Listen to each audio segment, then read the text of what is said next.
Hey guys, welcome back. Yes, I am CJ. This is my friend Todd. We are here to take you on another journey, another roller coaster ride through the gaming world. So stay tuned. We've got some interesting conversation and debates coming your way right after this.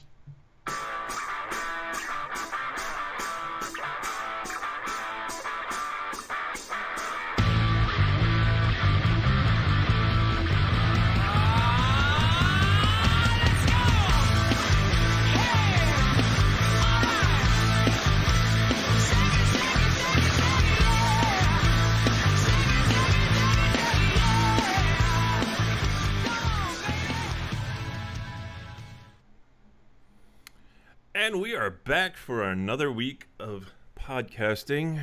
As CJ said, I'm Todd. Welcome back, everybody who's returning.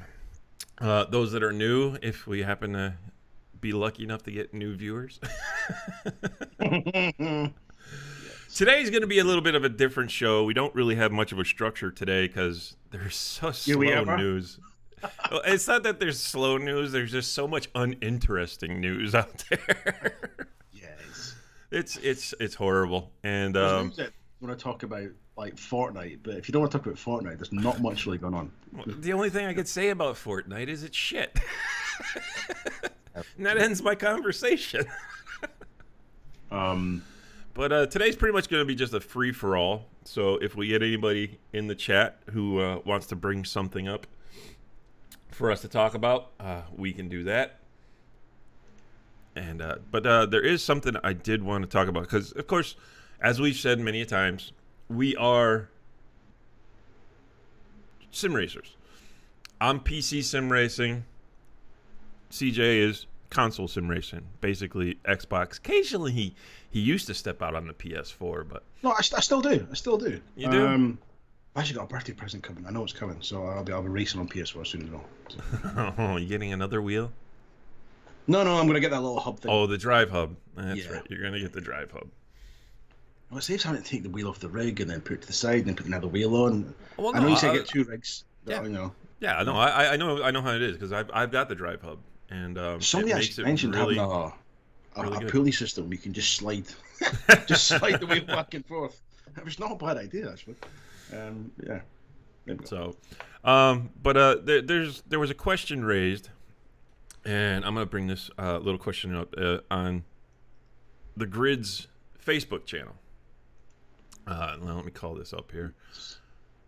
There was a question raised by Ryan Amberry.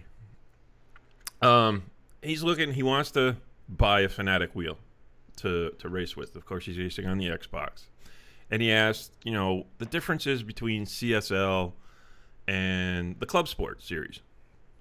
And, of course, I end up giving, my opinions because it's something that, I've done research on, and I've actually done videos in the past. No, I've never actually owned Fanatec or Fanatic, however you want to pronounce their name. Fanatec. You said it wrong all last week. I wanted to correct you last week. Well, no, because Fanatec. Fanatic has said that both pronunciations are correct. The company has says both. You spoke to them. Okay. Well, no, they've said it. They've said it before in interviews. Because they actually created the name as a play on Fanatic, because if you were buying it because you were a fanatic for sim racing, but then a lot of people just started saying Fanatec, and so both names kind of stuck. So if you're saying it either way, both ways are right. But nobody's wrong. So anyway, he asked this question, so I started giving, and of course another member of the Grid gave their opinions and stuff. And what it really comes down to is where you're going to race. Are you going to stay on console, or do you have plans of evolving to PC?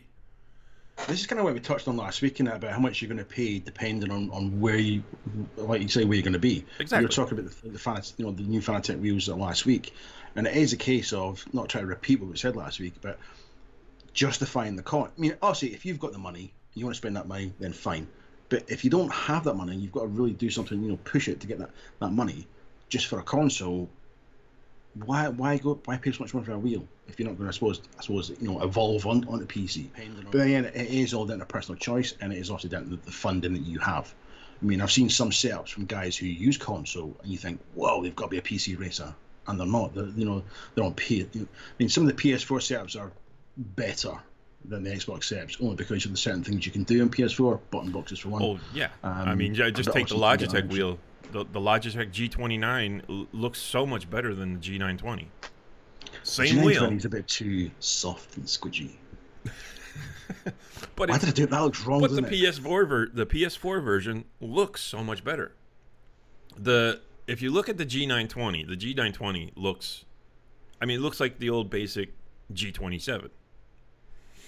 Yeah. And and then you have the G29, which are okay. We're gonna add some nice features. The button layouts are better, and of course, the way PS4 allows you to utilize buttons, as to where Xbox doesn't. Xbox has these buttons on it, but then there's generally like 2 buttons that are set to do the exact same thing, and you can't change it. It really annoyed me. Talk about wheels. One of our members of our, he's a member of the grid, he's also a member of our PC2 fan zone, has just bought a McLaren wheel, McLaren F1 wheel, okay, for his Fanatec. And he's had to contact Fanatec. Now, he wears gloves when he races, and the wear on the wheel, on the this hard duty rubber, after less than a week is it's evident. I mean, it's pretty evident. Now, he's contacted them, and they basically said, "Well, don't wear gloves." It's like, hold on, now this is not a cheap wheel, Bob. We're not going to go into how much he spent on the wheel, but this is Jay Siam. He has his own channel, to Sim Racing. You're really, really good. Bit of a plug there for Jay. Really, really helpful videos he does. Stage by stage thing, very methodical. And he's forked out with this wheel. That's all I can say. It's a lot of money. It's not cheap. And after a week's use, to have that much wear. Now, I know it's a rubber grip, but hold on a minute. If you're paying that much money for a wheel, you're going to expect the guys that are using it to be pretty dedicated. So you're going to expect people wearing gloves and what have you. So to have that much wear in such a short space of time is pretty shocking. He posted up the response he got from Fanatec on the page for all of us to read, and we were all equally shocked at their kind of cavalier attitude to it. You know what I mean? Oh, well, maybe your gloves are a bit rough, and that shouldn't matter. I've departed with X amount of money for this product. I shouldn't be worrying about wear and tear inside a week. So yeah, it can be hit and miss. Just because you spend an absolute fortune on something, it doesn't guarantee you quality. So it's something you've really got to look at. We've got another member, Chris Banks, who's looking at getting a rig just now, and he's asking several questions about rigs. And again, there's so many options out there to do. Can I use the GT Omega? I've got a play seat. If I've done my research, I went and bought a play seat. But there are so many options out there, and it's about what you can afford, what pleases you to the eye, and what's functional for you. But just because the best rigs say £900, oh, that's going to be the best one out there, you might get it and go, this is not for me. So you have to do your research. You got to do some digging. Speak to people about the rig. Look at videos. YouTube, a classic one. Many people do videos on their new setups and stuff. Sometimes in that video you can look at someone and go, and I didn't see that on the website because maybe they don't show that angle. Something you might not be pleased with. So speaking of rigs, yeah. What some people don't realize too, you don't need a rig. You don't need a rig at all. And I'm going to use an example. Okay, remember last week we were talking about the F1 eSport draft, right? Yeah. So the top guy that was picked comes from Avid Chronic Racing. Now, I don't know him personally on a personal level, but I do know him because he's part of our SimPit crew. He is also considered one of the fastest. He's a very fast sim racer. And his name is Mitchy Hoyer. Okay, he's one of the co-founders of Avid Chronic Races, or owner, or whatever. And he is fast. And he is incredible. Whether you want to call him an alien or not, I don't know. But you know how now? Yes, he races on PC. Like, you don't need to just be PC. You can do Xbox. You don't, or PlayStation. You don't need to have a rig. And all he simply does is he still has a G27 Logitech wheel. He clamps it to a desk. He has 3 monitors set up on the desk, and he sits there in his chair and he races. And he will, and he is one of the fast guys out there. So don't go thinking, buying a rig. I got to buy a rig. You want a rig. Rig is for immersion. That's basically all you're getting out of a rig is immersion. You're not going to get anything for increasing your speed, increasing any of this. You're not even going to get faster just by buying a better wheel. It's not going to happen because you heard me say aliens, right? Everybody's heard the term aliens when it comes to sim racing, right? Those are the guys that are out there turning lap times that just don't look humanly possible. But they're doing it. And you know what they're using? They're not using Fanatec's. They're not using direct drive wheels. They're using old Logitech G27s or Driveforce GT wheels. That's what they're using because they don't really like the force feedback. The less the force feedback is, the happier they are. In some rare cases, it's seen a guy on a controller. I mean, when I first started, I didn't have a rig. So hey, Brandon. Hey, Brandon, mate, how you doing? When I first started, I had a little unit, a little cupboard. So I took the door off. I fixed the pedals inside the cupboard, and I sat there with it clamped to the top with my legs inside the cupboard, right? Before I had a rig. Now, it turns out, I didn't realise one of my guys in the grid, it's actually one of our club managers, Phoebster 5, which is Mark Riley, he's doing something the same. I thought he had a rig. He doesn't have a rig. He's got it clamped to a unit. He's got his feet inside the cupboard. And it works. It's whatever works for you. You don't have to spend absolute fortunes on stuff. One of the fastest drivers on PC2 Fan Zone is the owner, Peter. He's on a controller. But to look at it, you wouldn't know he was on a controller. And he has surprised some of the guys who have asked him what wheel he's on because he's so fast and he's very clean and very smooth. And they're like, well, no, I'm on a controller. And they don't believe him. So it is down to what suits you.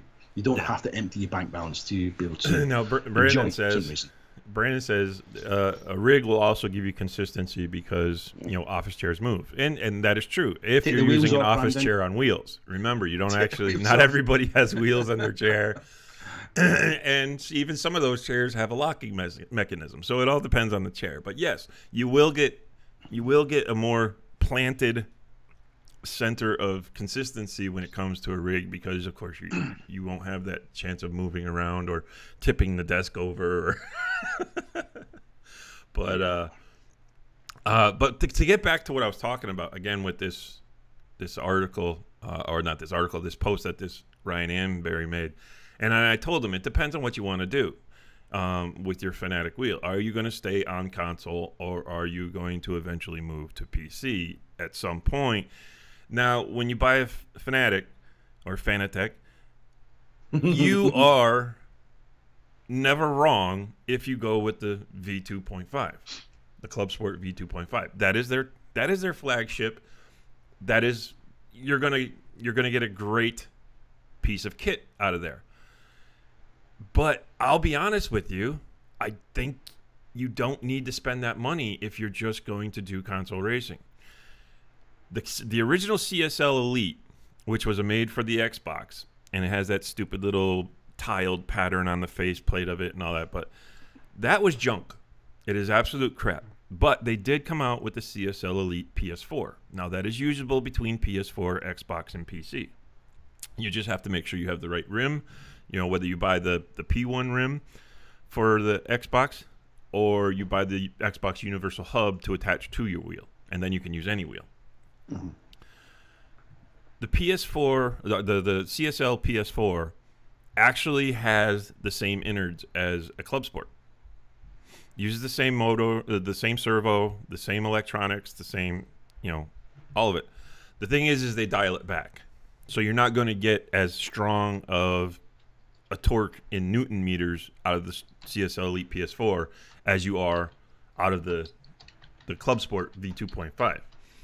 Which, to me, you're not really going to suffer from because, yes, Project Cars 2 is on consoles and it is on PC. But the PC versions and console versions are never the same. You're not going to get every little nuance of the game on console that you get on PC. It's like you love driving the cars in Project Cars on default mode. No setups, all that stuff, because you like them. It's not that. I don't mind both. I know we have a different opinions on this slightly. Is that I feel that sometimes. I mean, this was going perfectly with comments up. He said about Brendan's put about adapting to your gear is most important, and I've put patience is something as well. Now, when it comes to whether you're going to set a car with a setup, a car with a default, I'm of the opinion, which I've said in the past, that try the car on default. There's a lot of people, and I think this is where possibly Forza is to blame for this, where a lot of people jump on Project Cars and they immediately go, I want to set up. Why do you want to set up? You haven't driven the car. Yeah, but I need to set up. But you want a setup that works for somebody else, but you haven't driven the car. Drive the car on default. Give yourself a chance. Understand what the car does. Yeah, if you understand what the car does, but do you see you're getting something different on console? Because while pretty much all the cars are decently drivable and mostly competitive on console, they're not on PC. No. PC is a whole nother ball, and you can notice that I think it's wrong, because I mean, if you any car you choose, this is where I think console may have this right. You should be able to take a car out of the box and drive it within reason, and then think, I can improve this by changing this, and this. But then again, most people don't take the time to learn what this, and this does to the car. That's what I'm saying. This is where I think that games like Forza are guilty of this, where it just makes sharing setups. Well, you're talking about Forza. Forza, all the cars in default mode are just shit. You can't drive Forza without a setup. No, that's not possible. Yeah, but people that have progressed from Forza to Project Cars. So I mean, I've met some who have that mentality of, I need a setup. No, you don't. Just give yourself a chance. Learn what the car does. Exactly, Brandon. And then if you need a setup, then obviously, then you start using the setups, or get with a mate and work out what's wrong. And I don't think it's not a lazy thing. It's just a mentality. Well, this wasn't meant to be a tangent on default setups. I was just trying to use it as a difference between PC to console. Yeah. What I was trying to get at though is that you're not going to get the full features of a PC in a console version. So, and then when it comes to things like clipping on your wheel, there's really not much you can do about it on console other than just turning your force feedback all the way down. That's the only way you can, as to where PC, we have all these apps on certain games and that help with the clipping, and it's just, I covered that last week, Brandon. The Assetto Corsa is absolute shit on console compared to what you get on. Now, it's great for guys that know nothing more than the console version. They like it, but there's just no content. And I wouldn't say the console sims are not good. I mean, obviously they're not to the standard that the PC is, and they're not going to be because it's not a PC. It's a console. They don't have the same fine tuning as to you're not going to get all the fidelity out of them. You're not, you'd actually have to try a PC sim for you to understand what I'm talking about. I know that. I appreciate that. I do appreciate that. But I mean, to say they're not good, that's something I appreciate your feedback there, Brendan. Well, no, I didn't say that they're not good. I said they're not as good. It's comment on the channel, mate. Oh, you're talking about what Brandon said? No, don't need to apologise, mate. That's what it's there for. You give us feedback that generates the conversation. Sometimes we'll agree, sometimes we won't agree. Don't apologise, mate. You're welcome to the channel. Thanks for watching. No, we got no Tom Jones this week though. we don't have the class clown this week. Yeah. But and this is like what Brandon says here. You'll spend $1,000 for the all club sport gear, and it's not going to make you any faster than if you bought the CSL Elite gear. Now, this is why I said, completely stay away from the CSL Elite Xbox. That is junk. But if you're on console, the CSL Elite PS4 is, and you're going to stay on console, that has got to be your target. So, I mean, like I said, it's got all the same energy. It's tuned down just a little. I think you're getting, You're getting 6 Newton meters of the torque for the force feedback compared to what is it on the V25, Brandon? I believe it's close to 10 or around 10. So He'll let me know in a second. Again. Yeah, we get technical like that. Where I get lost. I'll be honest, I get lost in all the technical stuff. I don't know. But you're getting. But here's the thing. Now, and then somebody else made a comment on that post I'm talking about, going, "Oh, there's a lot more to it than just that." No, there really isn't. Because, like I said, there's a difference. There's a slight difference in the Newton meters that you're getting for the force feedback. The CSL Elite PS4 only uses a single sensor, as to where the V2.5 uses a dual sensor. And then they're both using 1,000 hertz of upgrade on the USB upgrade rate. The CSL Elite Xbox version only does 500 hertz, so that's why I'm saying you're getting a slower. In what I'm saying, what I mean by the USB update rate, that's how the unit talks to the PC or the console. That's how fast the data is going through the USB port. I'm glad you're here when people start talking about technical stuff in the chat, because I have no clue. I think it's closer to 8, Brandon. To be honest with you, I really do, because that's pretty much what the TSPC Racer and the TSXW Racer are pulling to, because they're around the same. But I could be wrong. But I know it actually does have a little bit stronger of torque when on the V2.5. But that's got to be your target, and you're going to save a couple $100. Just on those two bases. And here's the thing. Now you're talking pedals. CSL Elite pedals with load cell.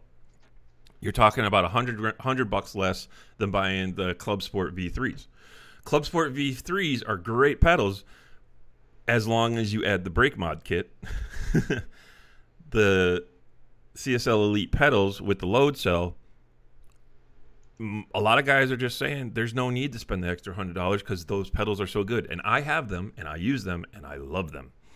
So when it comes to pedals, to me, you're still using potentiometer, two pedal. Yeah, I am going to get the TP3s eventually. But like I've said to you, there's a plan for the little man cave. I'll tell you what, I'm trying to figure out what I'm doing for a vacation. I talked about wanting to go to Sim Racing Expo in Germany. Yeah. Nobody else is jumping on this, so I don't think it's going to happen. So I may just take well, they do it in September. But I'm talking for next year. Oh, next year. See, I saw you post that, and I thought you were talking about this year. I thought, no. I'm talking next year. I said 2019.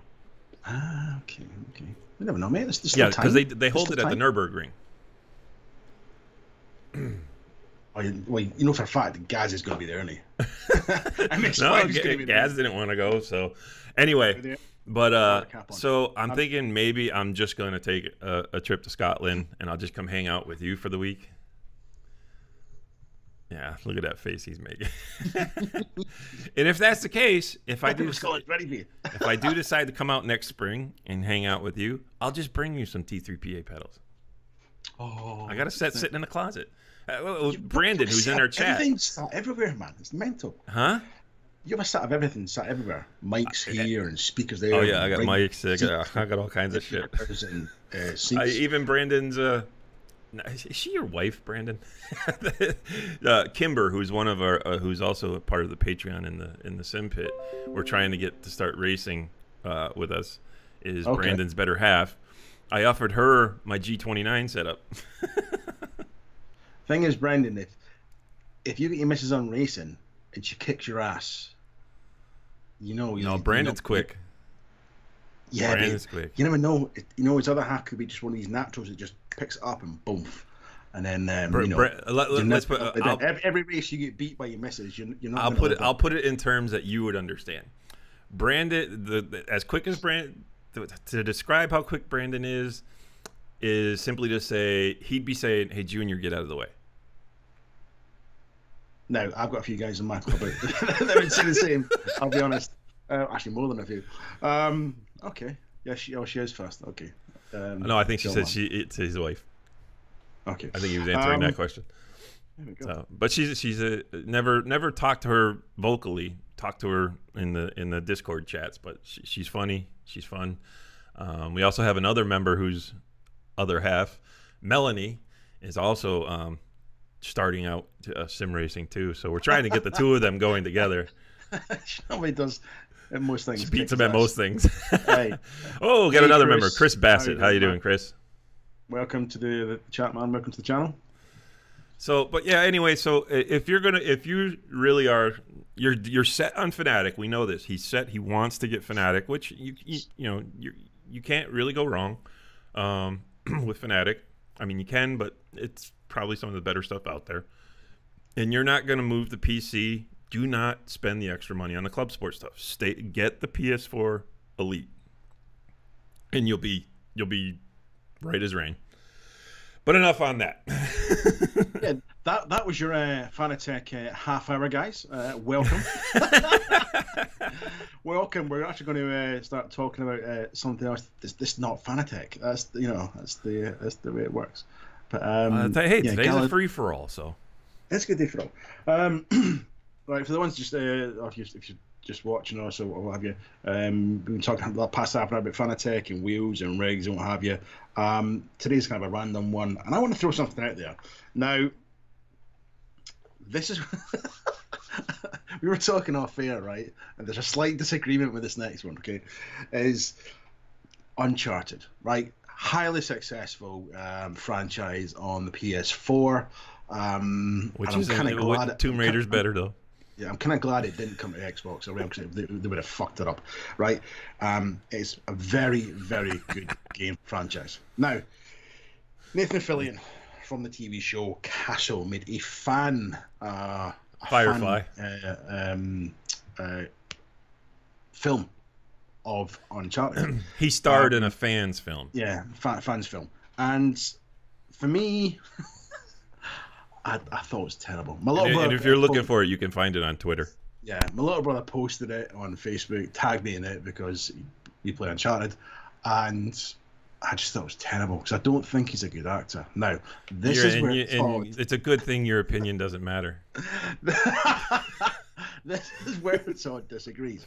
I thought it was. I love Nathan Fillion. I know it was a fan film, but I just thought it was really, really bad. But you've, I didn't know this, that there is actually an actual Uncharted film already started. Well, I don't know if they've started filming, but Tom Holland, who plays Spider-Man, is going to be Nathan Drake. There you go. So somebody who looks nothing like the character is going to play the character in the film. Pretty much like Tom Cruise playing Jack Reacher in the movie. If you've read the book, Tom looks the complete opposite of what Jack. Yeah, but he's good in the movie. He's good in the movie. No, yeah, he does. He is very good in the movie. Very, very good in the movie. And if he wasn't so good in the movie, then he wouldn't have pulled it off. But he's pulled it off. Talking about movies, I'm sure. I don't know if by now you've all seen the new trailers out for the Shazam movie. No, I saw a feed on this, right? And I was going to click it, and I thought, nah, I don't know what it is. And I didn't click it, mate, so I don't know what the movie's about, I'll be honest. It's about Shazam, the comic book character.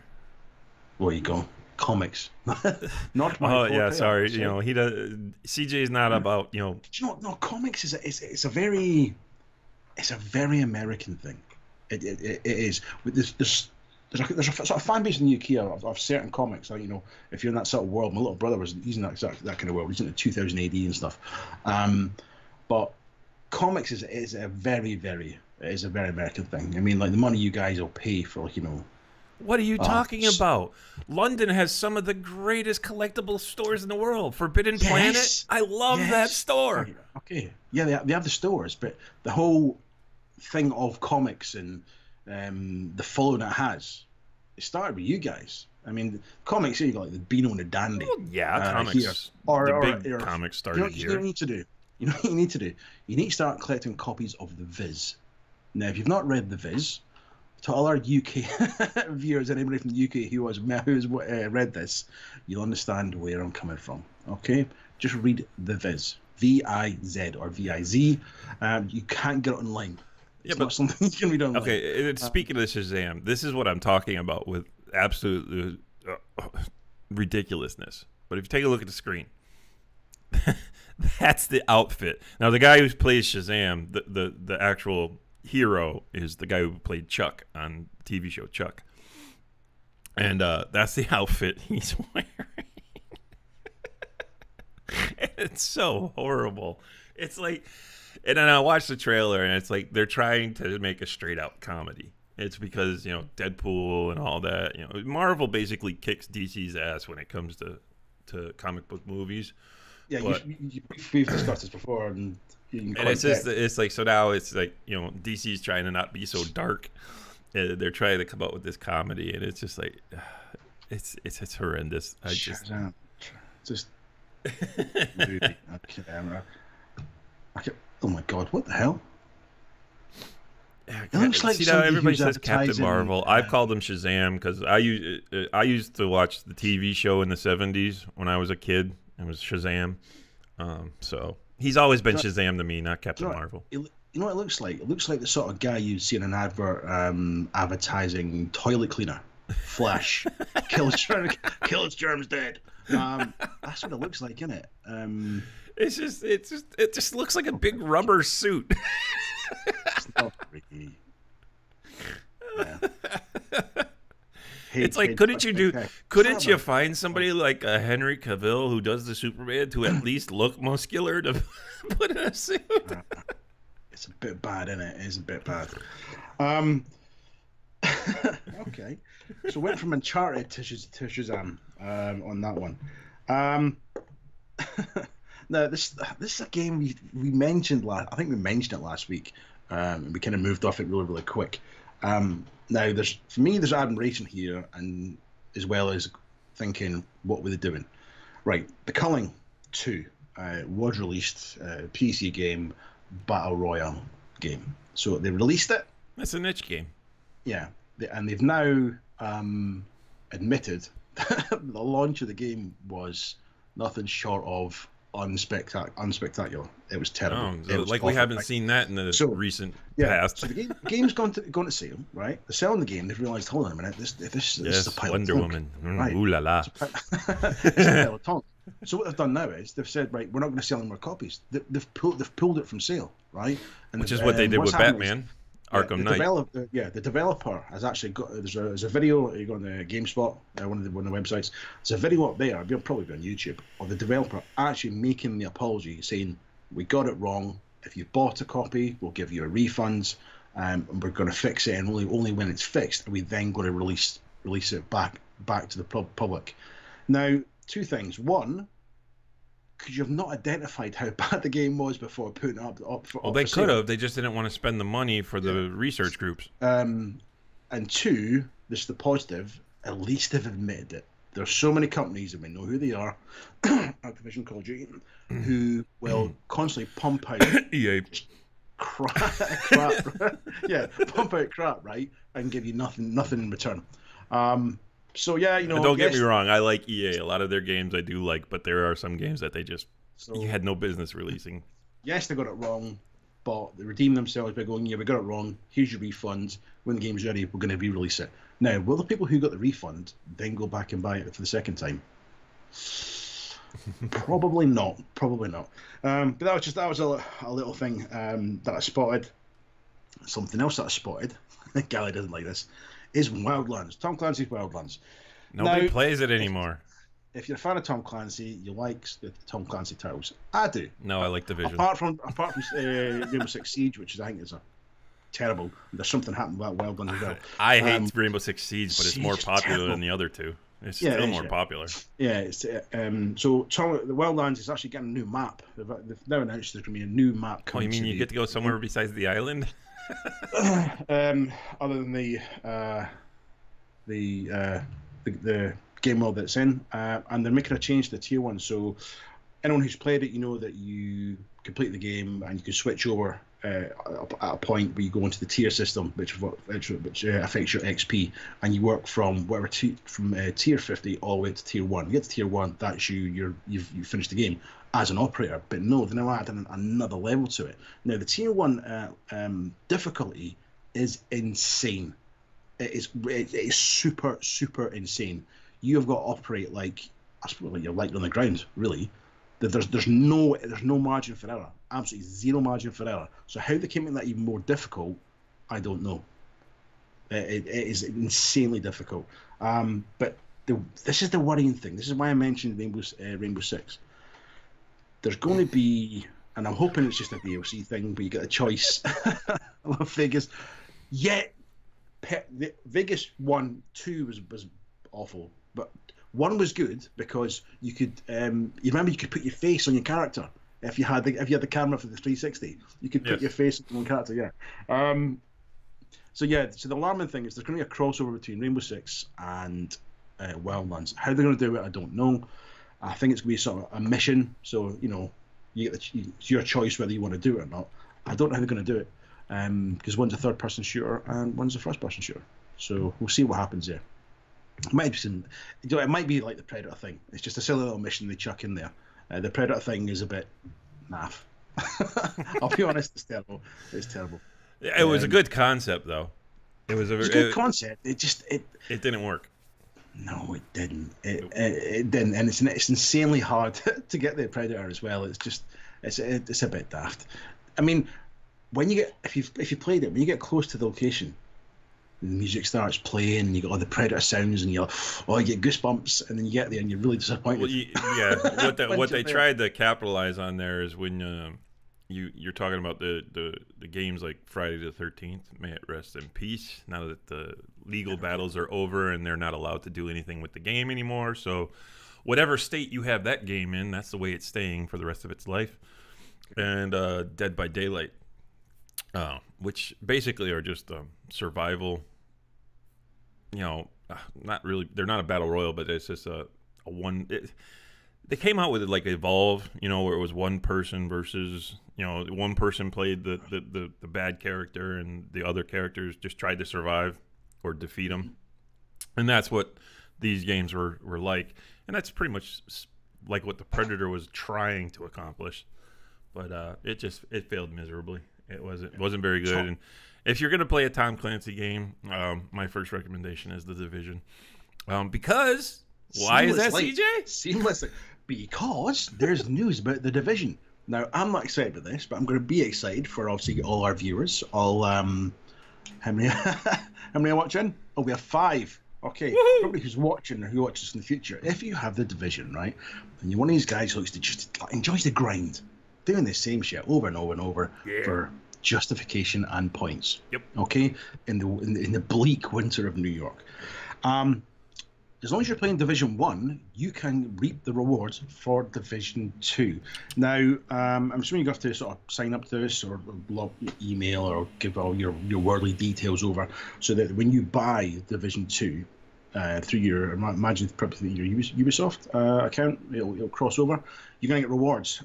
What the rewards are, they haven't really nailed that down. It'll probably be a new pom-pom. Or it could be a set of shades because you're going to Washington. So it could be a set of shades as a reward for playing the Division. I don't think they have to worry about how many people play Division because it's still highly popular. So yes, since they fixed the game, the update 1.8 has really made that game alive, and it's just fantastic. But I don't know why. It seems like they're trying to hold on to people. Don't go anywhere yet. Division 2's coming out. If you keep playing the game, we'll give you rewards. And there's a reason why. Fans are going to get it anyway. There's a reason why there's a Division 2, and a lot of people are saying, well, why didn't they just expand upon the existing game? Because the weather in Division 1 was depressing. No, the weather in Division 1 was quite awesome because you never knew what you were going to get. But the problem is regardless of how good you think the game is, how great update 1.8 made the game, how much they've added to the game is still broken. And Now, is it a game changer? Does it really, is it a deal breaker? No, its game is playable. It's still fun, and especially if you got friends to play with. But it's still broken, and unfortunately, they can't. It's not fixable to what they want to do, so they had to make a new game. And then see, this is why Division 2 is coming out, and they're moving on to somewhere else. But is that not a natural development enemy?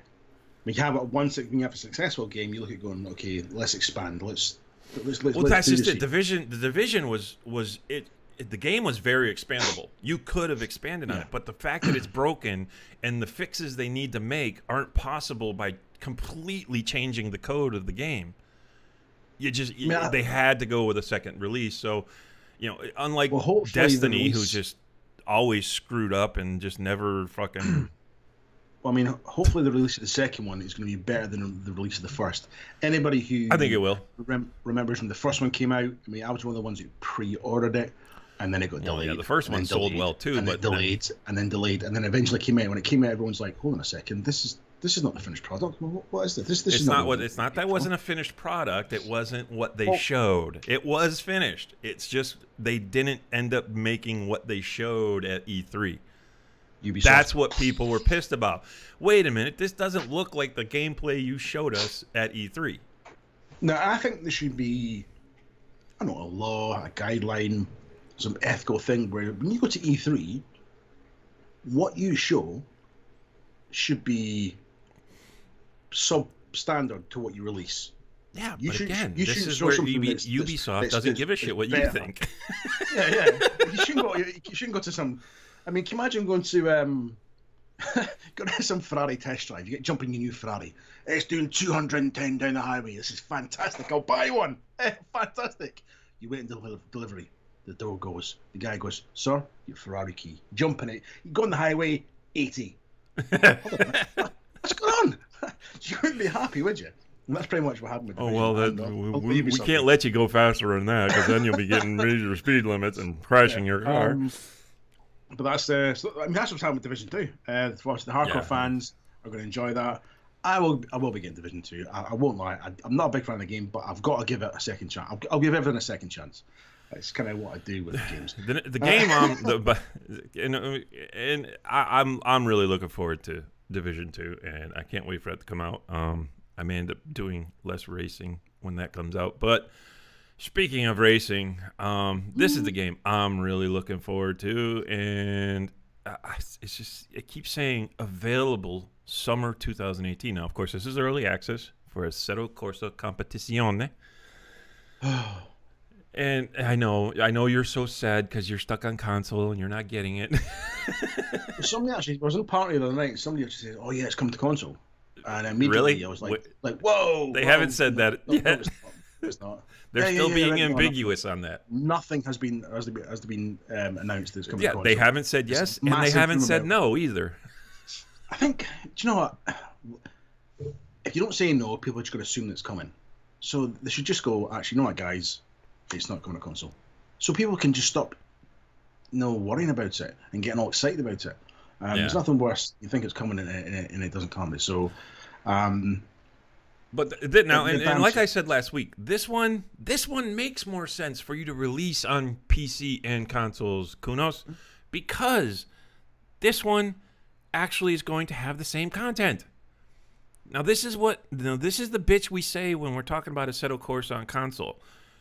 All Assetto Corsa has is the base product, which, yes, we got the base product on PC, but the modders have made the difference of that game, and they're the ones who have made that game what it is, that competes with games like iRacing and so forth for the amount of players it gets. I'm not saying that Assetto Corsa is as good as iRacing. Sometimes, some places it is, some places it's not. But this game, they're not going to open up to modders. At least they said not right away, and not in the near future. The thing is, should they need to? I mean, they've done the first one. The modders showed them, what they can actually do. So surely they should go, you know what? If that's what the modders can do, our next title, we should have it to the point where they don't need to mod the game. Everything is there for them. Because if they release this game and it's not quite finished, and then the modders get a hold of it again, then yet again, people who, if it does go to console, the people on console are yet again going to lose out, for the second time in the series of this game. Yeah. So if this does come out, it needs to be completely blocked off. You can't mod it. This is the finished product. Here it is on PC. Here it is on console, and enjoy. And that's we know you won't the want the game anyway. Why? What do you mean why? You know why you don't want this game, and you said you don't like it because of the fact that the way it's being made. Because it's a GT3 game. It's not purely GT3. It's GT, isn't it? No, it's GT3. It's the Block Pain series. Yeah, but it's being totally sponsored by Block Pain. Or Blanc Pain, however you want to put it. When running your community and clubs, you have to go slow. So it's not going to be a mixed game. It's strictly one series. Yeah, but natural progression, evolution of the community and the club is people are asking about it. People, so we know that when it comes out, if it does come out on console, people are going to buy it. Yeah. So, I might not personally like the title, but I've got a community to look after. So it's about what the community wants, not what I want. So therefore, if the community say, look, we want to have seasons on this or titles on this, then obviously, right, buy the game, let's run it. But then again, you know my history of games, Cal. You know my history of games. You buy them, you trash them, you get rid of them, and then you buy them again. Yes. So I would buy it, take it back to the shop, and go back the next day and go, not give you. I'll just take it back off you. That's pretty much the way it goes with me. I'm a gaming. Right. Something else has happened in the gaming world, and I think this could. It's not a big enough title to set a standard, but I wish it was. If it was one of the bigger titles, right, franchises done this, I think it would set a marker for the rest of the community. I think it's something that needs to happen, because I think sometimes developers are in studios are getting a little bit lazy with when it comes to games. Brandon. The fact that they're focusing on one series of racing is a good thing. Yeah. Right, Middle Earth: Shadow of War. Okay, good game. Good game. If you say so. Yeah. They've completely removed their microtransactions from the title, and what they've done instead is they've improved the game. Now, if they're bigger studios, we're not going to name everybody. There's no point in naming and shaming. We all know who they are. Would follow suit of this, then maybe you wouldn't get so much guff feedback with certain games, and certain studios wouldn't get as was the reputation they had. So instead of just pumping a game full of, oh, you can buy this, you can buy that, how about just improving the base game? Because if the base game is of such a nature where people are enjoying it, they're not going to be interested in these microtransactions. And on top of that, why should you have to spend extra money just to enjoy the game? Because I think sometimes when it comes to these microtransactions, it can divide, a group of friends.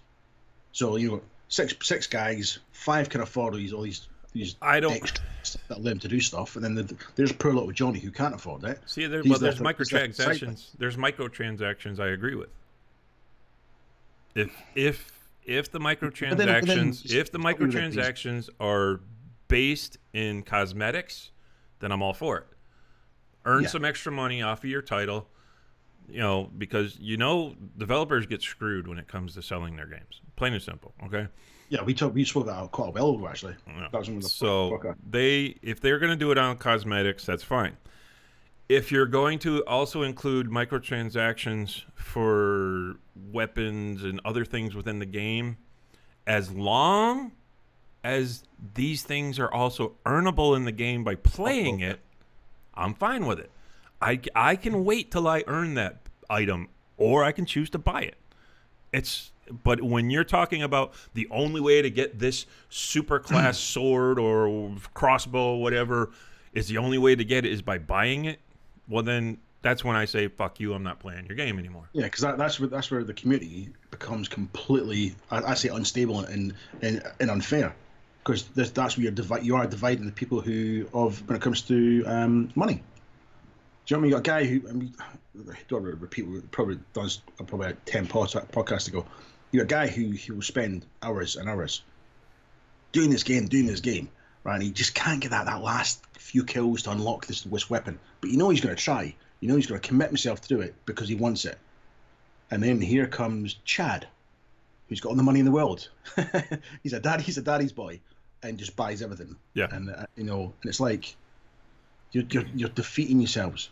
You know, when you've got for the gaming community, you've got to look at who's gaming and try and make it as fair as possible. But then you've got the corporations or the shareholders who want their piece of the pie. So the studios and developers are then under even more pressure to make this available, because the big wigs want to make their money. Mm-hmm. And then you've got the little gamer at the bottom of the pile going, I'm sat here getting screwed. And that's part and parcel of the gaming world that happens in the movie industry. It's happening even more in the gaming industry, and it's not something I think is going to go. It's not going to go away. If anything, it's going to get worse. But I think if the bigger studios, developers, production, if they make a stand and go, you know what, this is what needs to happen, then it would happen across the board. But it's not, because they're the ones that are guilty. It's heading that way because there's actual states and countries putting out legislation against microtransactions and loot crates or loot boxes, whatever. So things are going to be changing. So I mean that's still a developing process. So I mean, as more games come out this holiday season, we're probably going to get more as to what's being changed in that. So that's going to be probably a topic we're going to have to be covering later on down the road. Mm-hmm. Brandon, Project Cars 2 failing at that. I can agree to some extent, but not completely. I don't have a problem with them having multiple car series. You know, my problem with games like Project Cars 2, or I mean, a lot of them, is they don't put the complete lineup in the series. It's like, if you're going to sit there and you're going to make a multi-series type game that has multiple types of cars to offer, and you can have Group 5 cars, or you can have GT3 cars, you can have GT1 cars, you can have LMPs, and that is it. Make all the cars that are actually in those series available in the game, not just do a few cars that are the most popular. Yeah, I mean, this is something a friend of mine posted the other week about he wants a new talker title, because there's no touring car games out there. Now, yes, Project Cars 2 has touring cars. However, there's so many missing. Yeah, cell phones are the ones that caused all those microtransaction bullshit. That's right, Brennan. And touring cars is popular when you run the leagues. It's just the fact is there's half a dozen cars that are missing from it. Yeah. And the only reason I can think is it's all. And you're lucky if you get a game that includes touring cars. Yeah, it's all down licensing. Now, where Project Cars 2, for me, there's twofold for this. As somebody who runs a community and a club, having a game that has a complete variety is good, because it means you can run multiple different leagues and always switching up, always something interesting, always something original, depending on your format. That's good for a club. But the downside to it is, because there's so much, like Brandon says, there's no focus on, say, a set class. So they'll make shortcuts for here and shortcuts for there, and you go to race a certain series and you realise the cars aren't as good as maybe they were in the first title, which happens in Project Cars 1 and 2. Sometimes the ones in the first game are better, and vice versa. Yep. CJ brought that up last week, Brandon. Yeah. It was mate Jamesy. Combat Llama actually brought up the whole talker thing on Facebook. Is that Todd's completely right. Is if you're going to put a class in, put the entire class in. Now, the Le Mans pack dropped just recently on Project Cars 2, and one of the arguments of it was, right, the prototype A's, right? Everyone was looking forward to prototype A's coming to the game. There's 4 cars, 2 Ferraris, 2 Porsche. They're all DLC. So if the little guy who can't afford the DLC, which we had a guy yesterday who wanted to do the prototype A's, we were on a test night last night, he couldn't take part because every single one was DLC. Which is odd. That's what pisses me off, where Slightly Mad Studios screwed the people who couldn't afford the DLCs. Unlike Project Cars 1, you did not have to buy it. As long as the guy hosting the lobby owned the material, you were allowed to use it. Yeah. Now, this is obviously down to money. They've realised where they're losing money. But I will stand by and say that the DLC that you do get is decent. It's just not fair that they took that option away from PC one. But as a business side, you go, look how much money we're losing. No, we've got 16 people in a lobby, right? And only one person's bought the pack. So there's 15 people that haven't bought it. Can you imagine how many lobbies are getting played throughout the year? Yeah, but it's how many people ended up buying those packs because they ended up loving that car that they got to use? Yeah. And you know, some of the packs, it's called test drives. Yeah.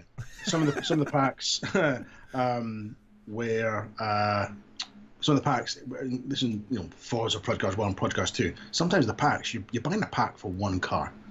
And some of the tracks you get are shocking. The Porsche pack. Yeah, there's no such thing as the perfect pack.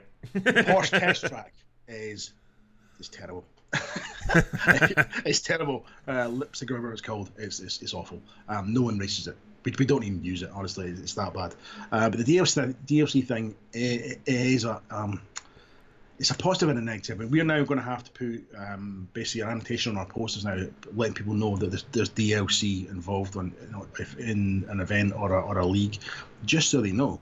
There was a question or a comment a while ago on the page saying, well, you know, if you have the DLC, you have an advantage.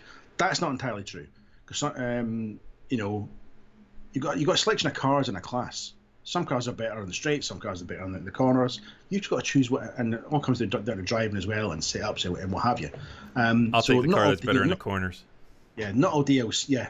Yeah, not all DLC doesn't necessarily give you the advantage. No. As for fast in the corners, yeah, I agree there. I'd prefer to be more stable in the corners than be one of these people that we know who these people are, who will chew in a car so it's as fast as your nan's knickers on pension day, right?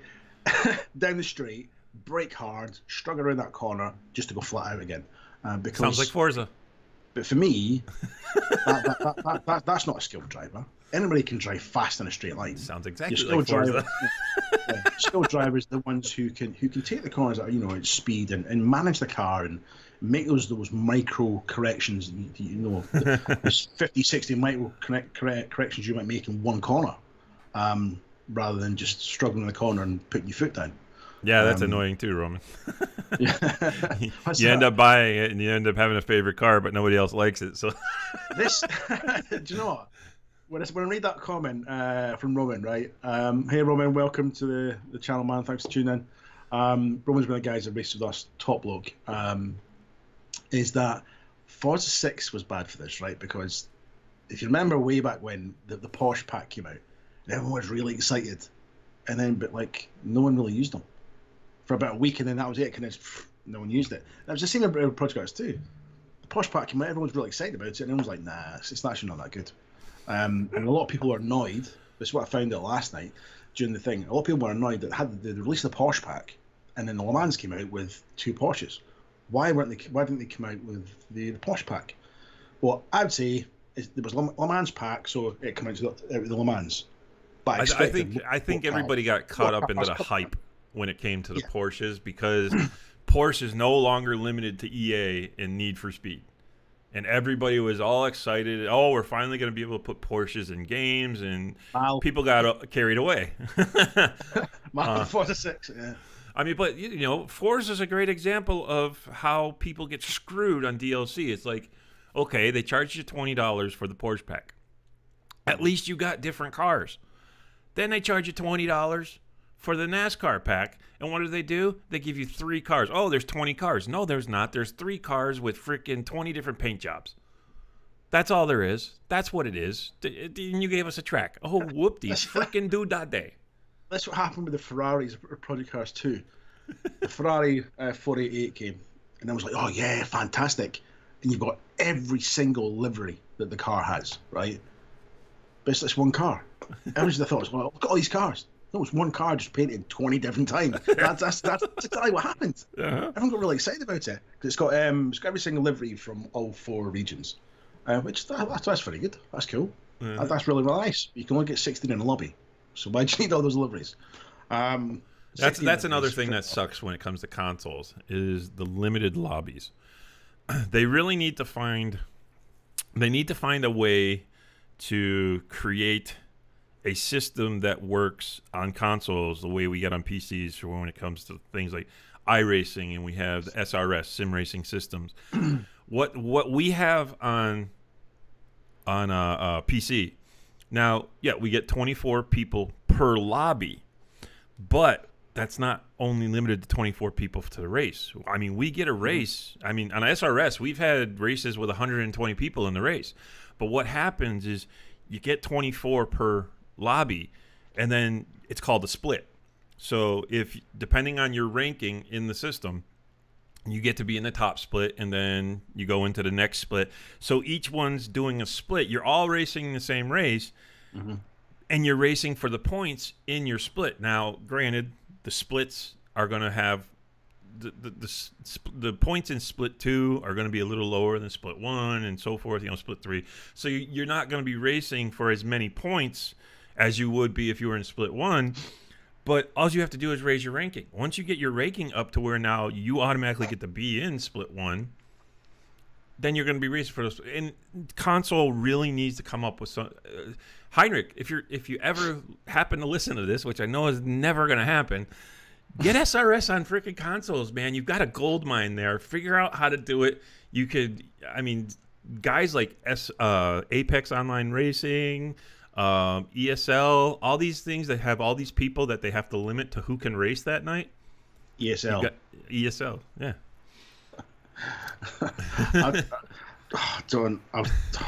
I'm gonna. Sorry, right? ESL. Oh, here comes a rant from CJ. What a pile of shit. Sorry, I don't lie. Pile of shit, honestly. I've watched several of these, and if that's the best that Project Cars has got to offer, then I'd like to know where you're pulling these drivers from. The racecraft of these guys, and it's not everybody. The racecraft of some of these top drivers, right, that are racing in these big events, in these big arenas, is nothing but short of shocking. No respect for any other people on track. They're on track. That's it. They should go back to racing Forza 5 or 6 or something, or Need for Speed. I think the filter for these e-racing events, is there a filter? I don't know if your face fits. I believe there's corruption somewhere, mate, because I've seen some of these races on ESL and stuff, and you think, hold on a minute, I've got a guy in my lobby who just started racing the game 3 weeks ago, and he's better than what I've just watched. So yeah, and it's a shame that ESL is the official Project Cars racing league. I know. Have you actually tried to find out? Someone was trying to find out an actual schedule for all the ESL stuff. It's incredibly hard to actually find the schedule. There's loads of posts and threads that they'll send you to a forum, and it's just thread upon thread upon thread. Try to find the schedule for all these esport events. It should be made highly accessible. Especially, you should be able to go via the game to boom. There's the schedule. I mean, there's a tab there to open up. But you open up and it's into the internet, Internet Explorer and what have you. I don't know. It's a poor show. It needs revised. It needs bumped and relaunched with new management or what have you. Because what's happening now, it's not really accessible to people. Because some of our faster drivers are asking about it and they can't get the information, which is ridiculous. Yeah. And racecraft needs sorted out. Honestly, it's not all about the money. Okay. Yeah, well, there are other people they need to work on their racecraft, but I know I'm one of them. I've not a rant in a while, mate. I quite enjoyed that, actually. That was a small rant. It wasn't a big rant. I've had bigger rants. Yeah, I saw that too, Brandon. Even when you get, and here's the other part that is kind of a double-edged sword when it comes to the ranking systems, like iRacing and SRS. You get a guy who ends up in the first split. And this just happened on the 24 hours at Spa on iRacing. Okay. Yeah, they have a combined... I agree with that, running hot lappers. Yeah, hot lappers don't make the fastest drivers. Yeah. No. But because they've put so much time into raising their rankings, doesn't mean they have a good racecraft. Because there were some shockingly bad drivers in Split 1 on the 24 Hours of Spa on iRacing. And it happens on SRS too. I mean, if you ever watch any of Sean's streams when he's broadcasting the races we do on Thursday and Friday nights, you end up getting some guys doing some really ridiculous stuff. And it's like, okay, yeah, you got the rankings to be in that lobby, but do you really deserve to be there? That's just me. I'm glad I'm not up there because one, I know I can't keep up with these guys, and yeah, I love my sim racing. I love it, but I will never be the guy to say, "Hey, I'm quick, I'm fast." I'm not. I still have my issues. I think, do you know what? For me, I think some of these people that the fast racers, they're not. It's not about the racing. It's not about being racing with other people. It's they're purely there for their own benefit. It's, the egotistical masters of the track. Fine, you're the fastest. You can put the fastest lap on, but look at your lap. You've got other cars on the track around you, and I think that's where some of these esports or even some of the online gaming, there's a huge lack of respect. Public lobbies are terrible. Massive lack of respect. That can potentially ruin a title. Even in the likes of iRacing and stuff, it can completely ruin a title. Just look at the public lobbies on any game. I mean, you got Forza, even Project Cars, all of Gran Turismo, all of them. Public lobbies are absolute trash because you got guys who just think that racing means knocking guys out of your way. See, they should release a title, right, where there is no public lobby. You have to set it up. Right, because when Podcast 2 came out, the whole licensing thing came out. Right, now you have the option to turn your license off, right, and they designed it so that if you want to public lobby, you should be matched with people of, equal ability. For me, you shouldn't be allowed to turn your license off, because I mean, you go look at the lobby, you go, that car, I'll join that race. License is off. I'm not joining that because you just know it's going to be a smash fest. But even saying that, you jump into a lobby that does have the licenses on, and it's a smash fest. Exactly, Brandon. Everybody wants to be the man. Well, see, they can't be the man because I'm the man. So there's only one of us can do it at any one time. Okay? You're a man, not the man. I'm the man. Yeah, let's get Yuli in here. Yuli, is CJ the man? She's busy. I'm not going to ask that question. No, she's busy. I'm not going to ask it. Oh, man. I'm talking about you got a great wife. I'm so happy she doesn't watch this. What do you mean? She doesn't watch anymore? Not these ones. She'll listen to the other ones, yeah, because she doesn't have to. She stares at my face long enough, mate, without having to watch me on I know. YouTube. You know what I mean? I can. You can what? Yeah. Never mind. I'll be nice for a change. Well, that will make a change. That will make an absolute change. What are we talking about? But anyway, I mean, so we've really had no plan today. We've just been talking out of our ass most of the day, just things that just popped up.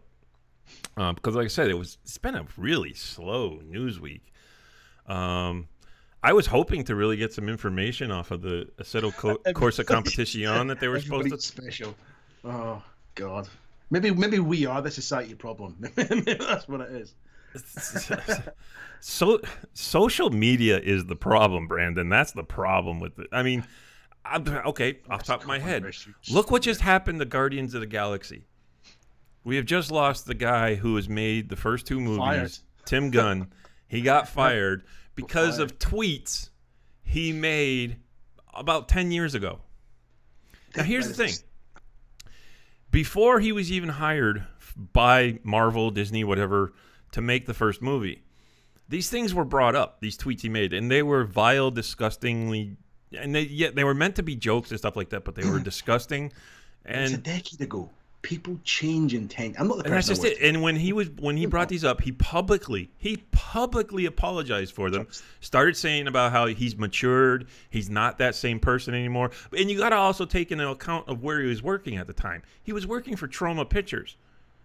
Okay, you're talking about things that did movies like The Toxic Avenger and stuff like that. I mean, those were basically movies that you basically can't show. You shouldn't be showing in any type of public society because they were just disgusting, raunchy. Most of the time had scantily clad women, treated women as objectified sex objects. I think so. He grew and he matured and he apologized over these, and he made a statement. And then, I think like a year or two after that is when he was hired for the Guardians of the Brandon Galaxy. screwed me. So you're telling me now all of a sudden you're going to fire him over these, even though you knew about them, you knew the public apologies he's made, but now you're going to choose because people are making a fucking rant over it? Could you have a case to sue on me? I mean, I'm not going to go into politics. We had a very similar issue just very recently with a politician who tweeted something like when Twitter first came out, 10 years ago, right? And it was 10 years ago. And she's like, well, I'm not the person I was. Things have completely changed. My life is completely changed to what it was then. And she literally walked into her new position in the British government, right? She walked in the door and was fired instantly before she even started a job. I remember that. I remember reading that. It's like very recent, yeah. Only 10 years ago, I'm thinking, you can't have somebody unless obviously it depends what it is. But if it's just an opinion, depends on what political party you belong to. If you belong to a certain party, you're allowed to grow and mature and change your opinion. But if you belong to the other party, no, you just don't change. You're still a vile human being. That's just the way it goes. But I don't want to get into politics. So Romans put, thank God the grid's closed to group firearms. That's one reason the community as a whole is closed. That's because CJ doesn't like children. What's that one? What was that one in the Chitty Pang? I'm the guy with the cages the kids. Yeah, that's me. On a more lighter note, right? Are you short of cash? Do you want nice little games, right? That aren't going to cost you too much money. We're talking like less than £10, less than $10, right? Well, Microsoft Store are having a sale on. Yes, they do, Brandon. They've got a lot of games on for sale. Yes, they do. Probably around here, yeah. They got a sale on. So some of the titles that are going now for under $10, if you're interested, under £10. Titanfall 2, if you like the first one. Second one's not too bad, to be honest with you. As a campaign, it's actually the single player is actually quite good. I'll be honest. It was quite challenging. So Titanfall 2, under $10. Metro Redux, one of my favorite. Redo, not Redux. Redux redo. You got Metro, all right. You got the Last Light. 2 games there. Mass Effect Andromeda, which was going to be one of Galley's favorite games, but he was kind of disappointed with that. Batman. No, it wasn't. I love Andromeda. Yeah, but there were certain things you didn't like. You went into great detail. Certain things, but I still love the game. Batman Returns to Arkham. Awesome Rise. games. Like Rise, which was one of the very early titles from the Xbox. That is still such a good game. I have it, but this is the Legendary Edition. I have the Legendary. Under $10. It is a good. It's a button basher, but it's it's a good game. You got to work at it. It's actually got a good story. Game. Yeah, and if it's actually visually pleasing. I will say it's a visually pleasing game. And hey, Project Cars 1 is under $10. But it should be. It's old enough. Now people say, "Oh, we've got Project Cars 2, we've got Assetto, we've got Gran Turismo Sport." Project Cars 1 still is a bloody good game. I mean, I go back in it, every other day and muck around in it. I love it. Ducks. It's still a good game. What's with the ducks? Is this a grid joke? That makes CG all right with me. 3 ducks. 3 ducks. What are you on about? Yeah. I said they do turtles in the grid, not ducks. No. We've had to move away with turtles. Squirrels replaced them, but the campaigners are forcing me to choose another small furry animal. So the squirrels might be retired quite soon. Anybody who's not in the grid won't really understand that. If you want to understand that, join the grid. Plug. So yeah, Project Cars 1 is under $10. I mean, there's loads. There's actually loads there. That's just a little snifter of the deals that are going on in the Microsoft Store right now. There's probably sales going on PS Plus, but I don't know. Yeah. PS4. I haven't looked, actually. Who cares?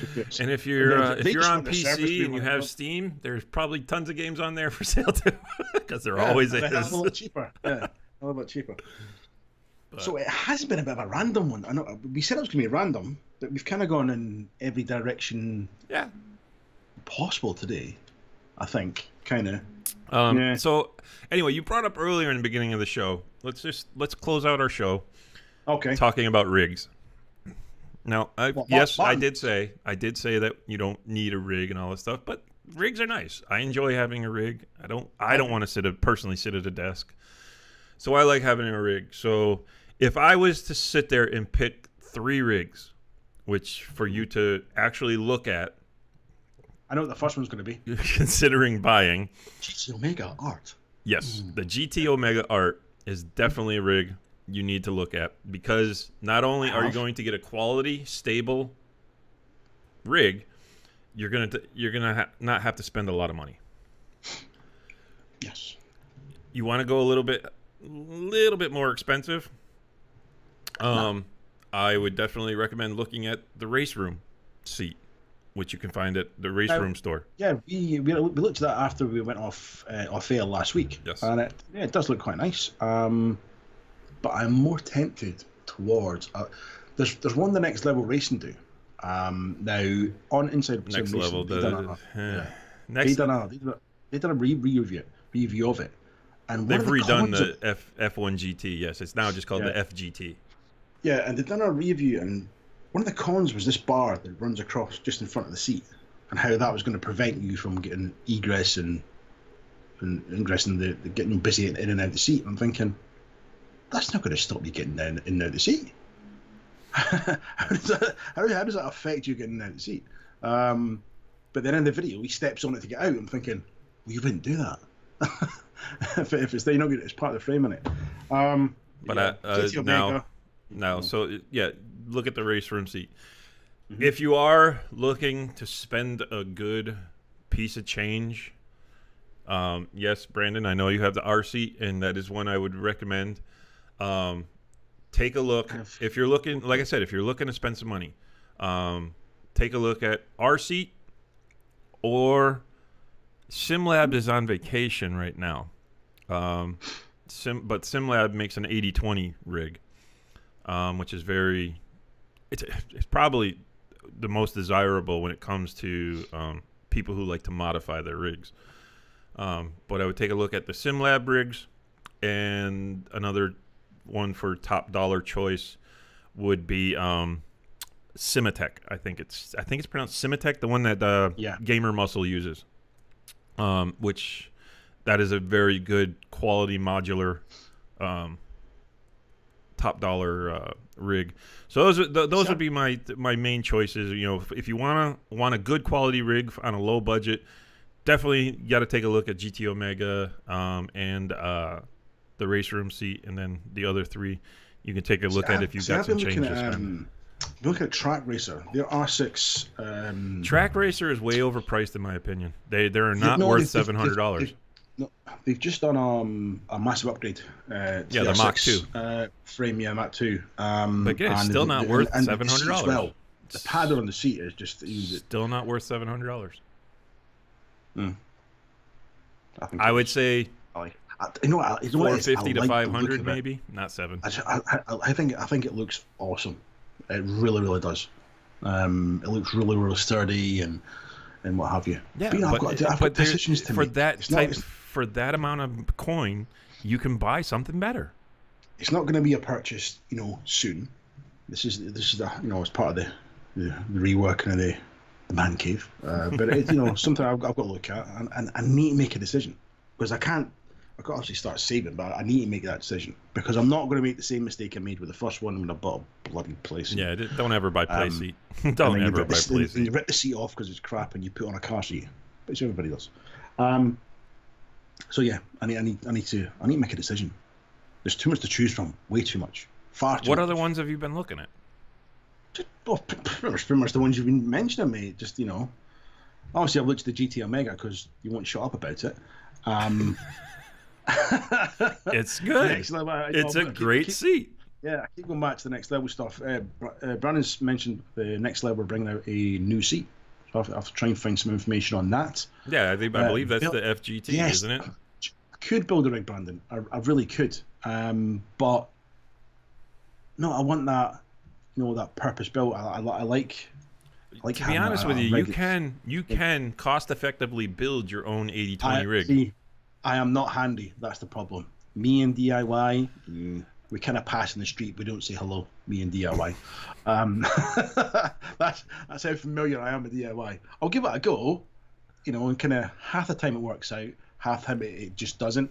If you've ever watched the TV show Nailed It, and watch the complete failures that come out on that show, that would be CJ when it comes to DIY. Come on. I'm Tim. Two man Tim. Give it a good bloody go, but it'll go wrong. That's pretty much. Yeah, I don't think so, Tim. Howdy, there. Yeah. Yeah. Now, why is that, Roman? Is because you don't have the room for a full rig? Is that why you just want to go with the wheel stand? No, yeah, it's very, very limited space. Well, you know, and in that case, yeah, then the wheel stands are your best option. And I hate people who say, "Oh, like I don't have the room for a wheel." There's no such thing. There's no such thing as not having room for a wheel. You place it challenge folds up. As long as your TV is not sitting on top of your recliner or your couch or whatever, but as long as there is 2 feet between your couch and your TV, or your chair and your TV, or your computer monitor, you have room. Yep. It's not so much the footprint of the but Vicero, yes, Brandon, Vicero is a great freaking rig, but you're talking $5,000 to $8,000 for their rigs. Roman just put wife. Yeah, wife. There is always that as well, mate. Yeah. If you're not lucky enough to have a man cave, if you're Roman, in the front room. Instead of the wheel stand, check out the play seat challenge. Now, I said don't do the play seat, but I'm talking about the regular rig. But if you look at the challenge, it is a great little seat that you can fold up and put in the closet. And it gives you the full seat and everything. I'll be honest. That's Roman, Superior Rain 835, Kevin Steinbach from the page. He uses a play seat challenge. I'm sure if you contact him, he'll send you loads of photos, mate. Honestly, your body weight anchors it down so it doesn't move. Very, very good. And the pedals attached to the foot plate that's on the bottom, and you can put a shifter and everything on it. Price-wise, it's bloody good. It's like $250 or something like $200, somewhere in that price point. What that translates to in pounds, I don't know. I don't know where Roman is located. Roman's in Czechoslovakia. Okay. He's in the Czech. So it'll be euros. But yeah, all good, man. All good. Well. That's what I know. Yeah, I try not to talk about SRG anymore, Brandon, because she has totally become a sellout. Is that chick we talked about last week? Yeah, the chick that was on that Fanatic video and totally doesn't deserve the subscribers. The one with the real pale complexion, the shiny complexion. The one who looked really enthusiastic to be talking about that wheel. Yeah. Oh, speaking of which, they released a new video, a pre-recorded video, and they addressed the mistakes they've made in that live stream. And the reason they made this video, he starts off in the beginning, is because we read a lot of the comments about the poor quality of it. So if you want to check that out, you can find that at Fanatec's Facebook page, probably also some other places. But yeah, it's on YouTube. And they address some things. They give us a price finally for the DD1, which they're releasing for $999.95. Do you think they're reading the video because they watched us? Maybe they heard. They got ridiculed hard by the entire community. Watched our last podcast and went, you know what, CG and Todd are not very happy with us. But you know who wasn't in the new video? SRG. No, he was all by himself in that one. Maybe she was busy. Maybe that's what it was. Yeah, the new video is much better, Brandon. At least have they used an actual video camera that wasn't made in the 80s? Have they turned the lights on? Well, they did. Well, they were able to. What they did is they put them in a black background. Okay. And they lit it properly. They used a steady camera. Wow. And he talked. That last one looked like it was filmed in a Nokia 8310 or something from 1993. The front-facing camera was terrible. Okay. Yeah. They did. They showed a new wheel specifically being designed for the direct drive wheels, or the bases. I can't say that I'm not interested in the podium, because which is what the direct drive wheel from Fanatec is being called. Is the podium series. I would have to say I'm still if I had the money, I might buy a DD1. I might. $4,000, which is, you know, still going to be cheaper than you're going to buy most comparable wheels to. I'd have to say I'm interested. Okay. I don't know if I'd buy it before I buy the V25. I might buy a V25 before. I don't know. So I know within the next 2 years I'll be buying a new wheelbase, whether it be a 2.5 or a podium. I don't know. Never know. You never know. Well, there's a thing, and like Brandon, that's good. Well, yeah, you want the DD2, which is the more powerful one, which is $1,500. It's $500 more. Wow. Yeah, but you're talking a more powerful. I think for me, the DD1 is probably more than enough because, you know, I'm not really that good to begin with when it comes to racing, so I don't need that much Newton meters. Now, bear in mind, if you're going to spend this in a wheel, you obviously have to be single. No, you just have to have a wife or a girlfriend who lets you do whatever you want. I mean, what do you mean one that you've got chained in the basement? Can you imagine me going to Yuli, who's my better half, by the way? Oh, hello, babe. How's your day going? Yeah, good. I've just bought something off the internet. Oh, yeah, what you've got? Oh, I've got myself a new wheel for the rig. Oh, yeah, a new servo and stuff. All right. How much did it cost you? Sorry, how much? Sorry, did you just say £1,200? I did. I get beaten. I get beaten like an egg, honestly. My brains would be scrambled upon the first contact that she hit me. You have to be single. You can't be married and spend that money on a racing rig. Well, it also depends on your finances. If you've got the money to spend, I don't care whether you're single or not. You can spend it. Spend it, yeah. Like, of course, if you've got the money, you're going to spend it, aren't you? Yeah, that's a given. Nice. As long as you can pay rent and she can do her grocery shopping, then you're fine. That wasn't sexist at all. Not at all. We're going a completely different tangent here. Possibly it could be quite dangerous. Well, no, you're right. If you consider their competitors, I mean, what you got the OSW, which is, I think the last time I looked, that thing is like $2,500. You can buy a car for that, man. You got the AccuForce, which is around the $1,200 mark. So, I mean, AccuForce sounds like some sort of treatment you go to the doctors to get. So I mean, I'm here for my AccuForce treatment. Oh yes, I'd stick seat. No, AccuForce. That's a new a new division of the military, the AccuForce. They're accurately gonna kill people. All right, okay. Instead of that pray and pray thing that's spray and pray. Yeah. Okay. Maybe that's what Arnold Schwarzenegger did in Commando. Yeah, Bodner's. How much money would he that's save? $2,500 too. Yeah. Okay. Nice. But anyway, so yeah, that's pretty much it for today. I think we're done. I think we've been here long enough. Yeah. Done. Well, from me, thank you for watching. All 6 of you. Thank you to the guys who have 2 of them are in the us. chat.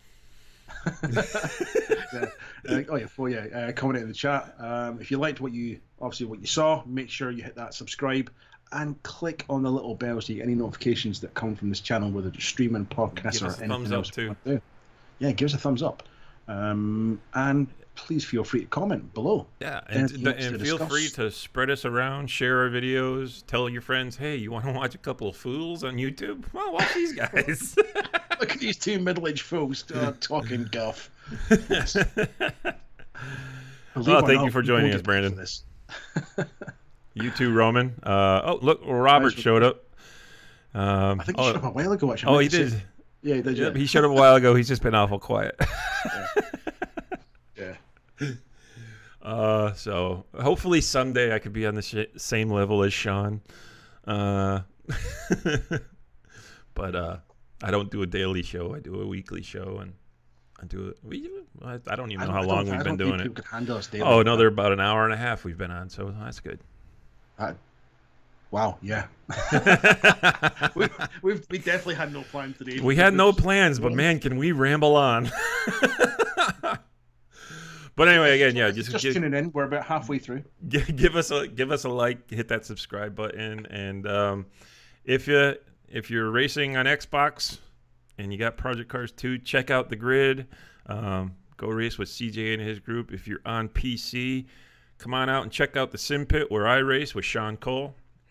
Check out what we're doing. We're actually starting up a new iRacing series on Friday nights using the trucks. So the NASCAR trucks. So I'm real excited about that.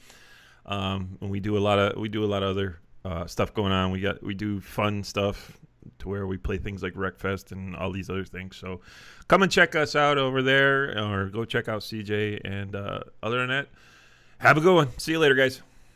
Adios.